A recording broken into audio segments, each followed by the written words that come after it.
तर चला आज आम्ही कुठे निघालो होतो ते तुम्हाला मी पुढे सांगतेच. तर सकाळची सगळी कामे आवरून घेतली आज पटकन आणि आज लवकरच आम्ही निघालो होतो अहिल्यानगरला. ते पण कशासाठी? शॉपिंगसाठी. तर माझ्या भावाची जी आहे एंगेजमेंट फिक्स झाली होती, म्हणजे लवकरच त्याचा एंगेजमेंटचा कार्यक्रम होता. तर म्हटलं चला आपली शॉपिंग पण सुरू करूया.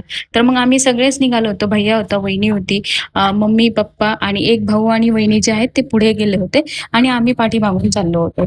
तर मध्येच मग मक्याच्या कणसाचं पण दिसलं, तर म्हटलं चला उकडलेलं मक्याचं कणीस पण खाऊया. कारण की बाकीच्यांना तर उपवास होते, मग मी आणि भैयानी खाल्लं आणि त्यानंतर ज्यांना उपवास होते त्यांच्यासाठी इथे थांबलो. त्यांनी चहा नाश्ता वगैरे केला आणि त्यानंतर पुढे निघालो. तर आम्ही पोहोचलो मुळचंदमध्ये. तर मग छान अशी काठपदर साडी आधी चॉईस केली, तर त्यानंतर त्यांनी लगेच आमचं वेलकम पण केलं.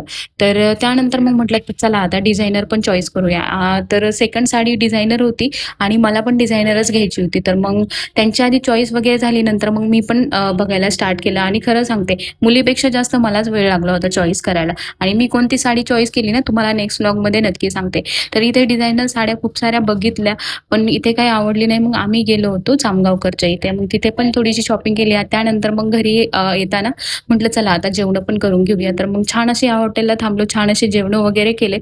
तर त्यानंतर म्हटलं चला आता खूप लेट झाले, पटकन पण घरी जायला पाहिजे. तर मग लगेच आम्ही सगळे घरी निघाले. तर आजच्यासाठी एवढंच, भेटूया नेक्स्ट व्हिडिओमध्ये. तोपर्यंत बाय.